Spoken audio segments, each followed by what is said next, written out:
My name is Gaynor, and until 2 weeks ago, I thought that my life was quite arranged, that everything in it was going along the planned path, and that I myself was a person who knew what she wanted and stood firmly on her feet. I had a stable job at Marshall Financial Group, one of the country's largest Fortune 500 companies with branches in almost every state. I lived in a spacious, bright apartment in downtown Boston with my boyfriend, whom I had been dating for 3 years. Tyler came into my life in my senior year of college, and we've been inseparable ever since, or so I thought. After graduation, I was hired by my dream company as a financial analyst, and Tyler moved in with me when I signed a lease on a new apartment, believing that this would be another step towards our future together. But then came the night when everything collapsed. It was the birthday of Madison, one of my closest friends in Boston and a colleague at the same time. We booked a private room in one of the most prestigious bars in the city, where it was cozy, expensive and atmospheric. The hum of voices, the clink of glasses, the flickering light of chandeliers reflected in the eyes of laughing people, all this created a sense of celebration, lightness and carefree, to which I completely succumbed, not even suspecting that in a few minutes my whole world would turn upside down. At the moment when I decided to go to the bathroom, making my way through the crowd of guests, I noticed a couple huddled together in a dim corner near the wardrobe. Their silhouettes merged into one whole, the dimmed light cast warm reflections on them, and I, unwittingly, held my gaze on them for a second longer than I should have. Something about the man's silhouette seemed familiar to me. It took me a moment to realize that I was looking at him, but as soon as he turned his head slightly, my stomach clenched with an unpleasant premonition. It was Tyler. My Tyler, the very man I loved and trusted, was holding some blonde I'd never seen before in his arms and kissing her as if the rest of the world didn't exist. The seconds turned into hours, and I stood rooted to the spot as something unfolded before my eyes that my mind refused to accept. I do not know how long it took me to regain control of my body, but when I finally managed to take a breath, it was not just a breath, it was a piercing, furious scream. "Are you kidding?" My voice rang through the room, and several people turned around, stopping talking. Tyler jerked as if he'd been electrocuted, and abruptly pulled away from his companion. His eyes widened in horror when he saw me. "Gaynor."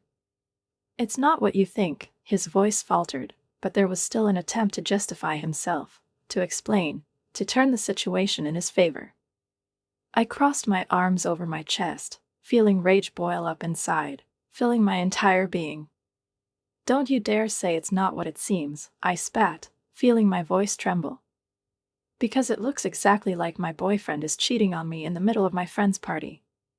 "Gaynor, please." He took a step toward me, held out his hand as if he wanted to touch me, but I recoiled. "Let's just get out of here and talk." I laughed, but even to me it sounded hollow and broken. "Leave? You mean go home? To my apartment, which I'm paying for? Are you living there because I'm an idiot who believed you loved me?" Tyler swallowed, but didn't say anything. "I want your things to disappear from my apartment by tomorrow," I said slowly, enunciating each word clearly, and felt my anger tighten into a tight lump in my chest, but it didn't weaken. "I don't care where you go." I turned around and left the bar, ignoring his voice calling my name, the noise, and the stares. Madison ran out after me, grabbed my arm, and helped me hail a taxi. I didn't cry that night. I was too angry. The tears came later, when I was left alone in an apartment filled with his belongings, which now seemed alien to me, as if they were part of someone else's life. Over the next 2 weeks, I immersed myself in work, took on additional projects, and stayed late rather than return home, where emptiness overwhelmed me. I didn't miss Tyler because the anger was still too fresh, but every day I realized more and more clearly that there was nothing holding me back in Boston anymore. The only place I really cared about was in Pinewood, a small town in upstate New York. The house that my father built with his own hands, which was left to me as a legacy when he died of cancer 8 years ago. I was only 19 when my mom called me at 3 in the morning and told me that Dad was getting worse. I immediately took off, got in the car, and made the 6-hour drive home, but by the time I got there, he was gone. After the funeral, Mom couldn't stay in that house for a long time, with too many memories in every room. She went to live with her sister in California, and she left it to me, the house my father had built for us. His way of making sure that I always have a place that I can call my own, no matter what this world is. And now, 8 years later, standing at the window of my Boston apartment, I looked out at the evening city and realized that it was time to return. I went back to college and tried to focus on my studies, but thoughts of home wouldn't let me rest. It was the very period when I tried to pretend that life went on as usual, that the pain of losing my father would ease over time, and the emptiness in my chest would be filled with something new. But in reality, I went deeper into my studies, trying desperately not to think about the fact that my house no longer seemed as warm and secure as it had been before. Mom still lived there alone, and even though I knew it was hard for her, we rarely talked about Dad because any mention of him was too painful for both of us. But a year after his death, she called me and stunned me with news that I wasn't ready for. She got married again. I remember clutching the phone in my hand, feeling my blood freeze in my veins, as an icy lump spread in my chest, which I could neither push out nor swallow. Robert. His name was Robert, and he had 2 teenage children from a previous marriage. Mom spoke quickly, excitedly, as if she was in a hurry to explain, as if she sensed my imminent reaction and wanted to smooth out the corners in advance. She assured me that he was a good man, that he cared about her, that he made her smile again, but I hardly heard these words, because the only thought that was beating in my mind at that moment was unbearably cruel. Too soon. Too soon after Dad. I couldn't imagine that now, when I arrive home, some strangers will live there, occupy rooms that were once ours, sit at the same dining table where the whole family spent Christmas, fill this house with their voices, their smells, their lives, which had nothing to do with me. I shuddered at the thought, but Mom begged me, said she couldn't live alone anymore, that she deserved to be happy, and I loved her too much to argue. In the end, I couldn't stop her from moving on. I agreed that they could move, but deep down it seemed to me that this was the last nail in the coffin of my childhood, my family, my home. After graduating from college, I chose a job in Boston, and although, of course, career prospects played an important role in this decision, the real reason lay elsewhere. I no longer felt that Pinewood was my home. In the rare moments when I went there for the holidays, it seemed to me that I was intruding into someone else's life. My mother was busy with Robert and his children, Emma and Jason, who, of course, were quite polite and tried not to show me that I was superfluous here, but this feeling was still in the air. I no longer fit into the picture that I once considered my own. And now, sitting in a half-empty apartment in Boston, flipping through my phone and ignoring Tyler's messages, I suddenly realized that it was time to go back. Marshall Financial Group had a branch in Albany, just 30 minutes away from Pinewood, and if I applied for a transfer, I would have a chance not only to leave the city, which no longer seemed like home to me, but also to return to where my real place once was. I could make that house my own again. I could start all over again. The next morning, I called my boss Mike and asked for a meeting. "Gaynor, what's on your mind?" "What is it?" he asked when I sat down in front of his desk. I didn't beat around the bush. "I need to request a transfer to the Albany branch," I said firmly, looking him straight in the eye. Mike studied me for a few seconds, then took a deep breath and rubbed the bridge of his nose. "You're one of our best analysts, Gaynor," he said finally. "I don't want to lose you at all. Give me some time, I'll make some calls and see what I can come up with." It took 3 days before he confirmed my transfer. The salary would be slightly lower, but considering that the cost of living in Pinewood was several times less than in Boston, I could put up with it. I called my mom that night. "Mom, I need to tell you something," I said when she answered. "What happened?" There was a hint of concern in her voice. "I'm moving back into the house." There was a pause. "Oh," was all she said. "In 2 weeks," I continued. "I just wanted to let you know in advance so that you can prepare my room." Now the pause dragged on, and there was something tense in that silence, as if Mom was trying to find the words, but didn't know how to say them correctly. Your room, she hesitated. Emma's been using this room since she went to college. I gritted my teeth, but tried to keep my voice calm. Well, she'll have to move into one of the other bedrooms. This is my home, Mom. Of course, she replied hastily. Just unexpected. But we will be glad to see you at home. Something in her voice told me otherwise, but I dismissed the thought. Great. See you soon. When I hung up, I couldn't shake the feeling that my return home wasn't going to be as easy as I'd hoped. But the decision was made. The next 2 weeks flew by in a blur. I terminated the lease, sold most of the furniture, and packed up the things that really mattered to me. My friends threw me a farewell party at our favorite bar, certainly not the one where I caught Tyler cheating. We drank cocktails, laughed, and reminisced about the past years, and even though I knew I would miss them, deep down I knew I was making the right choice. I was on my way home. But was this house still mine? The drive to Pinewood took almost 6 hours, and by the time I turned onto a familiar street, I had a tight knot in my stomach. The closer I got to the house, the stronger this feeling became, a mixture of anxiety, anticipation, and a slight, unpleasant tremor, similar to the one that occurs before an important conversation, when you know in advance that it will not bring anything good.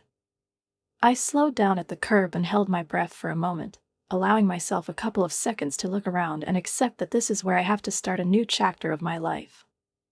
The 2-story colonial house on Maple Street looked almost the same as in my memories, but something about it was different, barely perceptible, but noticeably changed its appearance.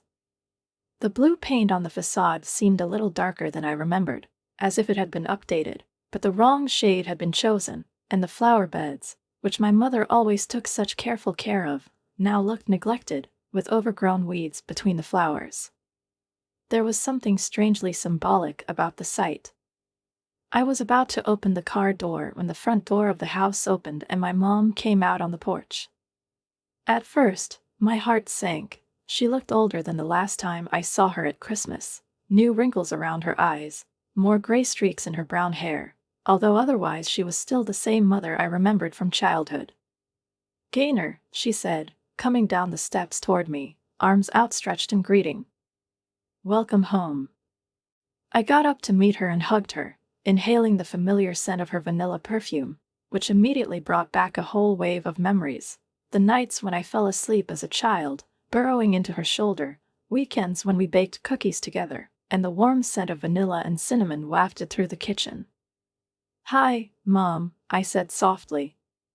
Over my shoulder, I noticed movement at the entrance. Robert stood in the doorway with his arms crossed over his chest, with an expression on his face that, however, expressed nothing.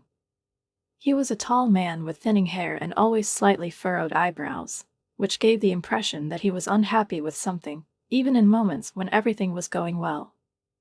I never really disliked him, but I also felt warmth for him. He was just my mother's husband, a part of that new life, which I did not consider myself to be.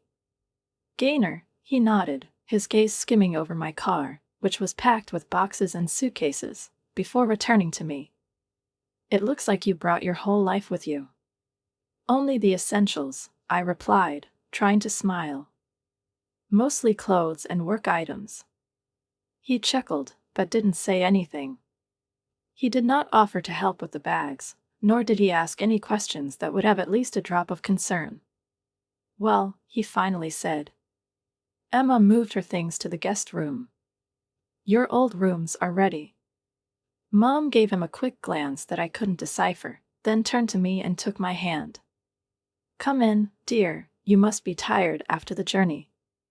I nodded and followed her, stepping through the threshold of a house that should have been my home, but now seemed alien. Inside, everything was both familiar and strange. The layout remained the same, but the furniture was not the same as before, and my mother's favorite decorative knickknacks were gone, replaced by things I didn't recognize.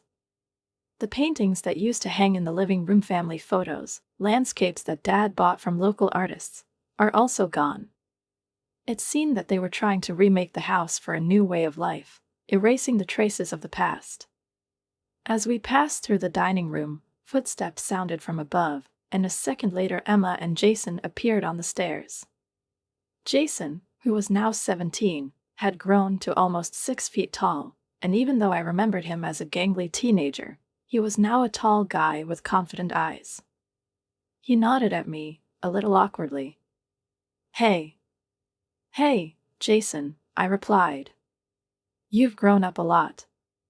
Emma, who was 19, stood next to him, arms crossed over her chest, in immaculately tailored designer clothes. Her expression immediately made it clear to me that she wasn't thrilled with my appearance. "So you're really staying?" "What is it?" she asked, and there was no curiosity in her voice, but rather annoyance. "Emma," Mom shot her a warning look. "Well, it doesn't sound like a secret," she snorted. I had to move my stuff all day to the tiny back room. I took a deep breath, trying to stay calm. "It's good to see you too, Emma." Dinner that evening was held in a tense atmosphere. Robert talked about his job at the local bank. Mom tried to keep up the conversation. Jason mumbled monosyllabic answers from time to time, and Emma picked at her plate, casting sidelong glances at me. "Okay," Robert finally said, putting down his fork. "How long are you going to stay?" I froze with my fork raised to my mouth, then slowly lowered it and looked him straight in the eye. "I'm not staying," I said clearly. "I'm moving out. This is my permanent home now." He exchanged a quick glance with Mom, and even though she immediately turned away, pretending to be focused on her food, I noticed something like concern in her eyes. Of course," he said with a neutral expression on his face. "It's just that we're used to certain arrangements here."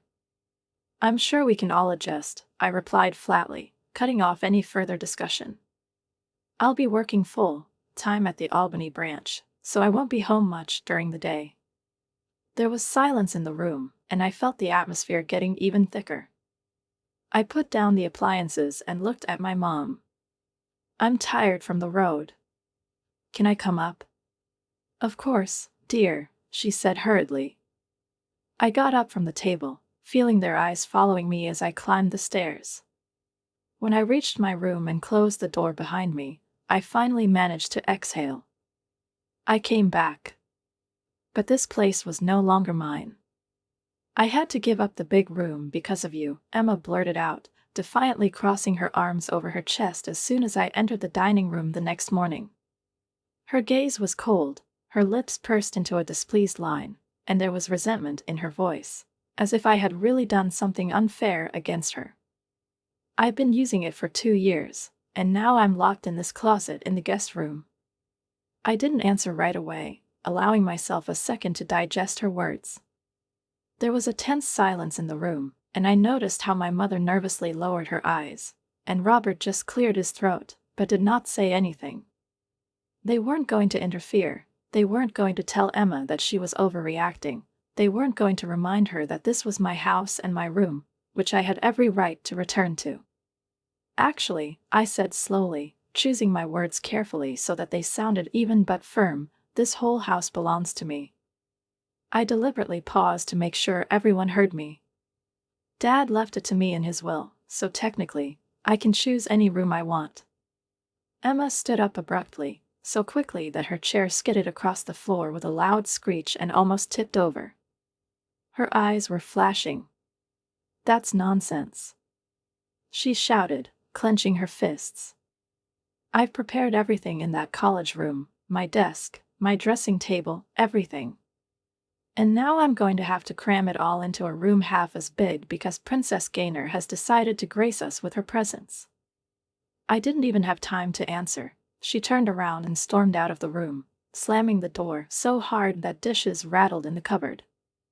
I exhaled slowly and looked at my mom, but she just shook her head, clearly displeased not with Emma's trick, but with my words. "Did you have to make her angry?" "What is it?" she asked reproachfully, tiredly rubbing the bridge of her nose. I blinked, not immediately realizing what had just happened. Did I make her angry? I asked, feeling a wave of irritation rise in me. Mom, she started complaining as soon as I came in. Mom sighed heavily and tiredly ran her hand through her hair. Don't do this today, she said softly, but there was firmness in her voice. You're tired from the road. Everything will look better tomorrow. But the next day, and then the day after, nothing looked any better. I got a new job at the Albany branch and immersed myself in learning about local processes, even though the job was essentially the same as in Boston. The new office was smaller, and the people seemed more relaxed, but that didn't stop me from quickly getting into a rhythm, understanding my work processes, and feeling confident in my professional field again. In addition to work, I began to make connections with people I hadn't seen in years, several former classmates who still lived in Pinewood, including my best friend from high school, Megan, who now worked as a nurse at the local hospital. It had been 2 weeks since I moved in, when I returned from work and saw Emma decorating the living room with garlands and balloons. What's going on here? I asked, putting my laptop bag on the table and looking around at the colorful decorations that didn't match the interior at all. Emma didn't even look at me, but continued to fasten one of the ribbons.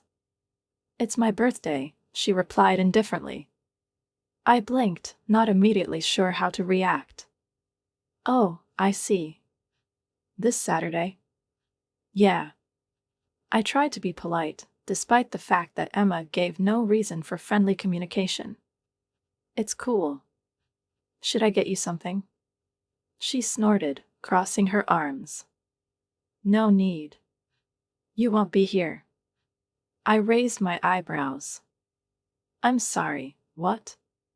Before I could get an answer, Mom came into the room. Gaynor, honey, can I talk to you for a minute? I followed her to the back porch, which used to be my favorite place in the house, the one where my mom and I used to sit in the evenings, watch the sunset and talk about anything. Now it was filled with Robert's tools and gardening tools, and there was no trace of the former secluded atmosphere. What's the matter? I asked, feeling my irritation coming on. Mom locked her fingers together and squeezed them a little, as she always did when she was about to ask for something she knew I wouldn't want to listen to. Emma invites friends to her birthday party, she began, choosing her words carefully. She'd like to have the whole house to herself. I stared at her, feeling the indignation slowly boiling up inside. Are you serious? I asked, already knowing the answer. Mom smiled faintly, obviously hoping that I would take it calmly. It's only for a few hours, Gaynor. You can go to the movies or have dinner with Megan. I shook my head, smiling incredulously. Are you really asking me to leave my house for Emma's party? She sighed heavily. Please don't complicate the situation. Everything's been so tense since you moved in. I glared at her, feeling my irritation turn to rage. And whose fault is it that you all act like I'm invading my own home? Mom pressed her lips together, but didn't answer. I thought you'd do this for me as a favor, she finally said, and her voice sounded like I'd let her down. Something inside me snapped at those words. I slowly straightened up, nodded coldly, and said, I won't make a scene. I'll stay in my room. But I'm not leaving. And, turning around, I went back into the house, leaving my mom on the porch without giving her a chance to object. Mom looked disappointed, but she nodded anyway, making it clear that she would not insist. I'll let Emma know, she said, and she sounded like she was hoping I'd change my mind, but I just shrugged, indicating that my decision was final. At dinner that night, Emma, of course, expressed her displeasure. She leaned back in her chair, rolled her eyes, and, sighing theatrically, announced, I'll just have to reschedule the party at Luciano's, since some people, here she paused to look at me meaningfully, are not ready to compromise. I bit my tongue, concentrating on my plate, and didn't say a word. There was a tense silence in the room. Robert muttered something about the high cost of restaurants. Mom patted Emma's hand affectionately, and Jason, as usual, looked like he didn't care about the whole situation at all. On Saturday, Emma and her friends went to Luciano's to celebrate her birthday. The silence that I've been missing over the past few weeks has finally returned to the house, and for the first time in a long time, I felt real peace. I stayed at home, put on my favorite pajamas, settled on the couch in the living room and watched old movies all evening, enjoying the comfort and sense of privacy. It was a rare moment when I felt like the mistress of my own house, and, oddly enough, it was this simple night that brought me more peace than all the time that I lived here after returning. My life has become a routine, albeit not the most comfortable one. I went to work, returned home, tried to avoid unnecessary conflicts and perceived the people living with me under the same roof as neighbors rather than as a family. In the evenings, I'd have a quick dinner and go to my room or spend time with Megan and other friends I'd reconnected with after moving in. Everything was going well at work. My new boss in Albany appreciated my experience in the Boston office, and a few months later I found out that I was being considered for the position of team leader. It brought me satisfaction, even if the house was no longer the way I remembered it, even if the atmosphere in it did not let me relax, but at least my career was moving forward. Getting to work turned out to be easier than I thought, and lunch breaks sometimes turned into short trips to familiar places. I drove past my old school, stopped at the park where Dad once taught me to fish, and that was the only thing that reminded me of why I returned to this place in the first place. The city. One evening, at the end of summer, when I returned home, the light was on in the dining room, and I saw my mother and Robert sitting at the dining table, with a stack of papers in front of them. Both looked serious, and when I entered, they raised their heads, and the expression on their faces made me freeze in place.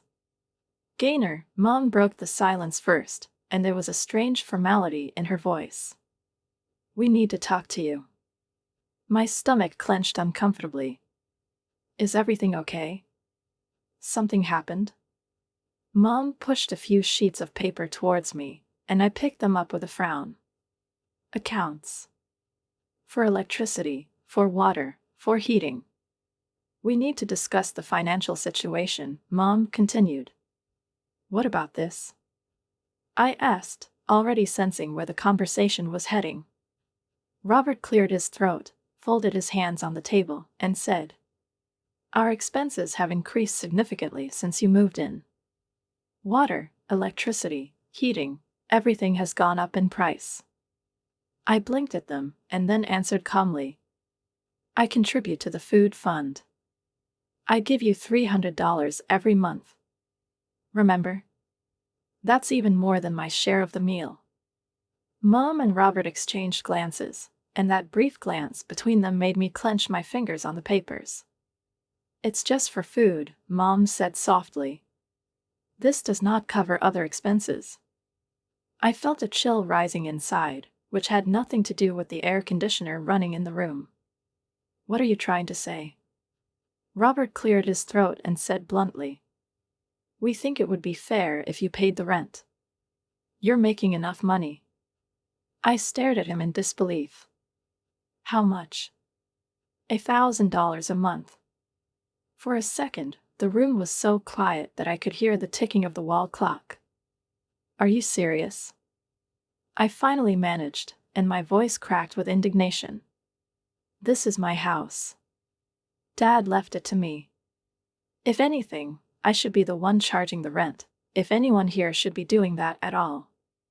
Robert's face hardened, and for the first time I saw in him not just my mother's husband, but a man who really considered himself the master of this house. "Listen here, young lady," he said coldly. "We kept this house in order for 8 years while you were living your life in Boston. We paid property taxes, fixed the roof, replaced the water heater. I never asked you to do any of this," I interrupted him, barely restraining myself from screaming. "And I offered to help with large expenses, but Mom always said that you covered everything." I turned to her, expecting her to confirm my words, to take my side, but instead she lowered her eyes and slowly shook her head. "Mom?" I couldn't believe she was actually letting this conversation go on. "These are not the times, Gaynor," she said softly. "We all have to contribute." I felt like something inside of me was breaking. "You can't seriously expect me to pay rent on my own house." "If you can't make a financial contribution," Robert began, but I abruptly got up from the table, causing the chair to squeak on the floor. "Will you kick me out?" I asked, staring at him. Mom jerked her head up, as if my words had just confused her. "Gaynor, no one is kicking you out," she said quickly, but there was no confidence in her voice. "Really? Then what is this, if not an attempt to push me out of here?" I didn't expect an answer. Turning around, I left the dining room and went up to my room, slamming the door behind me. I felt like a stranger in my own home. Robert said coldly, "Then maybe you should find another place to stay." The word sounded like a slap in the face, like a blow knocking the air out of his lungs, leaving behind only a hollow vacuum. I slowly turned to my mom, sure that she would object, that she would say at least something in my defense, but instead she just nodded slightly, agreeing with him. I felt something breaking inside me. I left the room before they could see the tears threatening to fall, before my pride could crack, and only when I closed the bedroom door behind me did I allow myself to collapse onto the bed, trying to process what had just happened. The house was quiet, but the thoughts in my head were thundering, deafening me. I tried to find an explanation, tried to find logic in the fact that my own mother had just actually thrown me out of the house that my father had left me, but the more I thought about it, the more angry I grew. The dream eluded me that night, followed by a series of memories and resentments that now looked much clearer. By morning, I had gone from shock to anger. I was going to work automatically, mechanically performing the usual actions, but inside I was preparing myself for the confrontation that was inevitable. I knew this conversation would take place, that I wouldn't be allowed to just pretend that nothing had happened, and when I went downstairs for breakfast, the whole family was already there: Mom, Robert, Jason, hunched over his cereal, and Emma, who looked up with an expression of outright triumph. She knew exactly what had happened last night. "So, when will you start paying rent?" "What is it?" she asked sweetly, pretending to innocently stir her coffee with a spoon. "Or are you moving out anyway?" Something inside me broke, but I didn't let myself show it. I carefully placed my cup on the table, straightened my shoulders, and, looking directly at her, slowly smiled. "Actually," I said calmly, enjoying the momentary confusion on her face, "I've made a decision." All eyes turned to me. "This house belongs to me," I said in a flat voice, which, despite its outward calmness, had a hint of hardness. "It was left to me by my father. Everyone else lives here because I allow it." I saw Robert open his mouth to protest, but I raised my hand to stop him. "Starting next month, I will set new living conditions. Each of you, Mom, Robert, Emma, and Jason, will pay $500 a month in rent. That's $2,000 in total." The silence in the room was so thick that the air seemed to thicken. Emma broke the silence first. "Are you kidding?" she squealed, looking at me as if I had just offered to sell the house under the hammer. I took a sip of my coffee, feeling a strange calmness spreading inside. "I'm absolutely serious," I said, setting down my cup. "If you don't like the conditions, you can find other accommodation. I'm sure Pinewood is full of rental properties." "Would you kick your own mother out?" Robert stood up abruptly, his face turning purple. I slowly stood up, looking straight into his eyes, not giving him the opportunity to break me with his pressure. "No," I said clearly. "I would just charge my mother and her family a fair rent for a property they don't own. After all we've done for you." Mom exclaimed, and there was resentment in her voice now. "We kept this house, paid all the bills." "Living here for free," I interrupted, not raising my voice, but with enough firmness to make her words hang in the air. "And now you want to charge me rent for my own house. How is this different from what I'm suggesting?" Mom pressed her lips together, but couldn't find anything to say. I grabbed my bag and headed for the door without looking back. Think carefully. Let me know what you decide. The trip to work was blurry, my thoughts were confused, and part of me couldn't believe what I'd just done, but another, stronger part knew it was long overdue. They had gone too far, and something was going to happen. That evening, I took a takeaway. On the way home, I specially stopped at a small restaurant that I had recently found to spend the evening in peace. When I returned, the house was quiet. I walked through the hallway, went up to my room, closed the door, and after laying out the food on the bed, turned on my laptop, deciding to watch a movie. No one knocked on my door. No one even tried to talk to me. And there was something heavier in that silence than the screams and accusations. The next day it was the same, and then another, and another. I became a ghost in my own house, as if I had never been there, as if I was just a shadow, accidentally lingering in this space longer than I should have. Everyone ignored me, even my mother, who was once the closest person in my life, but now she walked by without looking in my direction, without saying a word, as if I had turned into an empty place. 2 weeks have passed in this silence, in this silent alienation, where every step through the house reminded me that I was a stranger here. I bought groceries just for myself and kept them separate in the fridge, cooking during those hours when I knew no one would be around. I washed my clothes when there wasn't a soul in the house, waiting for the moments when I could avoid unnecessary meetings. I missed my mom, the woman who used to stroke my hair before going to bed, who knew how to comfort me when I was feeling sick, but I didn't back down, not this time. And finally, one Sunday afternoon, Mom and Robert cornered me in the living room, as if they had prepared for this conversation in advance, as if they had already decided everything between them and were now just telling me their final decision. "We've made a decision," Robert announced dryly, crossing his arms over his chest. I nodded slowly, showing no emotion, even though my stomach was clenching. "We're leaving," he continued. "We found an apartment on the other side of the city." I still didn't say a word, peering into Mom's face, hoping to see at least a glimmer of doubt, at least a drop of regret, but her gaze was lowered, as if she was ashamed to look into my eyes. A mixture of emotions overwhelmed me, relief that this excruciating tension would finally come to an end, sadness at the realization that it had come to this, and pent-up anger that they, especially my mother, had initially put me in a position where the only way out was either to bend or push them with this survival game. "When?" I asked, and my voice sounded steady, without trembling. "Next weekend," Mom replied, and I noticed how she swallowed quickly, as if she was trying to digest what she had said. "We've already signed the lease," Robert added. "I'm taking back what I paid for," he continued with a challenge in his voice. "Washing machine, dishwasher, TV in the living room." "Okay," I cut him off, not wanting to listen to the list of things that he considered his property. "Take everything you bought." The next week was filled with the sounds of packing, slamming doors, and moving boxes, and the whole picture reminded me of one endless torn knot with too many unnecessary threads that had long since lost their strength.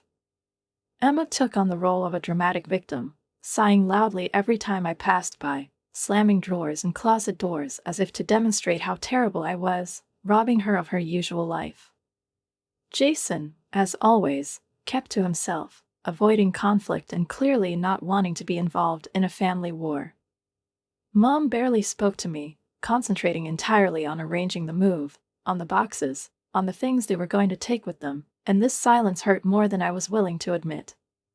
I couldn't understand how she could choose them, choose Robert and his children, pushing me away with such ease, with such certainty, as if there was no place left in her life for me. On Friday evening, Robert rented a moving truck. I stayed away, watching as they loaded furniture and boxes, as the house gradually emptied, turning into what it was supposed to be, my home, without them. Some of the things they took definitely belonged to my dad. The dining table he chose himself, some kitchen appliances he bought when we were still a family. But I didn't want to fight anymore. I didn't care. It was only when they tried to take out the old grandfather clock that I couldn't stand it. That remains, I said firmly, stepping out into the hallway. Robert frowned, still holding the heavy watch, but I didn't back down. I paid for their repairs 3 years ago, he objected. They weren't working when your father died. This watch belonged to my father, I replied calmly but harshly. He bought them at an antique store the year I was born. They stay. For a moment, it seemed to me that Robert would argue, that he would say something else, bring another argument in his favor, but my mother, who had been silent before, suddenly put her hand on his shoulder and shook her head slightly. They retreated. The last boxes had been taken out, and now the house was empty. I stood in the hallway, watching them make their last trip to the truck, but before leaving, Mom lingered in the kitchen, slowly running her palm over the countertop, as if trying to absorb the remnants of the past. I never thought it would end like this, she said softly, without looking up. I looked at her, feeling the bitterness of those words, knowing that for her it was the end of the story, and for me it was just the beginning. Me too, I replied. But you didn't give me a choice. Mom turned away, lowering her head. I thought you'd be reasonable, she whispered, as if she didn't believe what she was saying. I snorted, shaking my head. Reasonable? I repeated. Was it wise to let Emma treat me like an uninvited guest? Was it wise to ask me to leave my own house for her birthday? Was it wise to side with your husband rather than your daughter at every turn? Mom sighed heavily. Robert has been good to you, Gaynor. He took care of us after your father died. I looked at her, feeling what was left between us finally crumble. He moved into my house and acted like it belonged to him, I said flatly. And you let him. Mom pursed her lips, then slowly shook her head. I see that we will not come to an agreement. I have to go, they're waiting for me. She took a step back, but froze for a second, as if expecting me to stop her, to say something that would change everything. But I didn't say. Goodbye, Mom, was all I said. She nodded, turned away, and walked out the door. And that's how they left. A house that had seemed crowded and hostile for months suddenly became painfully empty. That first night alone, I wandered from room to room, pausing in doorways, peering into empty spaces that had recently been filled with intense, steeped in hidden hostility. I was automatically calculating what was left and what I needed to replace. The sofa and TV were missing from the living room, the microwave and coffee maker were gone from the kitchen, and the 3 bedrooms were now empty without beds or dressers, leaving behind a feeling as if the house had shed a heavy, alien shell and was finally able to breathe freely. But instead of the sadness or loneliness that I expected to feel, a strange feeling of peace came over me. It was my home. It's really mine now. Not a place where I had to coexist with those who considered it my own, but a space in which I could do whatever I wanted, fill it with things, people, sounds and silence of my choice. I could make it a home again. The next day, I went to the nearest home improvement store and bought a new sofa, a coffee maker, and basic kitchen supplies. I ordered a bed frame online and scheduled the delivery of a new mattress for the weekend, and then I did a general cleaning of the whole house, opened the windows to let in fresh air, allowing a light autumn breeze to enter and fill the rooms with freshness. Strangely, even this simple gesture, to open the windows and let the wind sweep through the corridors, blowing away the mustiness and tension of the past months, seemed symbolic, as if I was finally getting rid of something old, heavy, unnecessary. On Monday, I returned to work with a light heart, and it didn't go unnoticed. You look different, my manager commented, peering at me over the laptop screen. In a good way? I asked, raising my eyebrows. He chuckled. More relaxed, he said. I smiled, shrugging my shoulders. I'm home. And it was true. That evening, Megan stopped by to see how I was fixing up the house. She whistled as she walked through the half-empty rooms, looking curiously at the things that were not yet fully arranged. Wow, They really got out of here, she remarked, opening one of the kitchen cabinets, now half empty. Yes, I nodded, putting aside the boxes of new plates. But now I can start all over again. Make it your own again.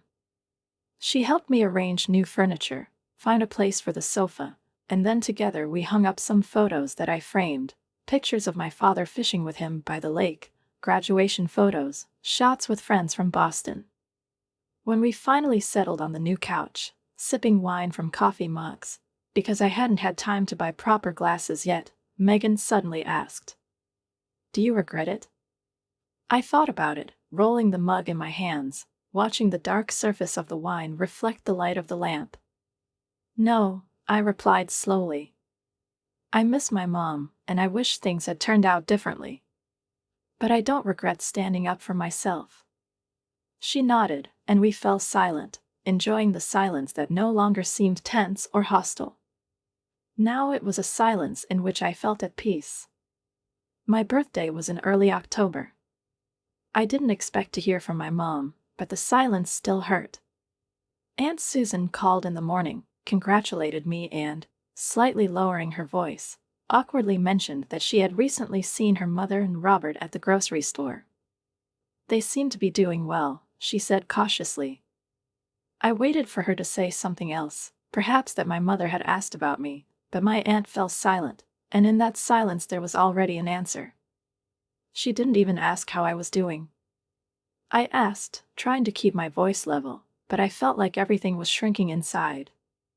Aunt Susan sighed. Give her time, Gaynor.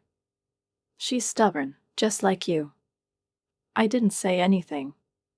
I'm not in contact with my mother or her new family right now. They didn't tell me their new address, and I didn't ask. Mom didn't even call me for my birthday, and even though I tell myself it doesn't matter, it still hurts. But it also gave me the ultimate answer to all my questions. Her priorities were with Robert and his children, not with me. I hear from my relatives that everything is fine with them, and that's enough for me. I live alone. But for the first time in many years, I don't feel lonely. I feel peaceful. This is my home. And I got him back. Whatever the future holds for me, I know I made the right choice by standing up for myself. My father would be proud,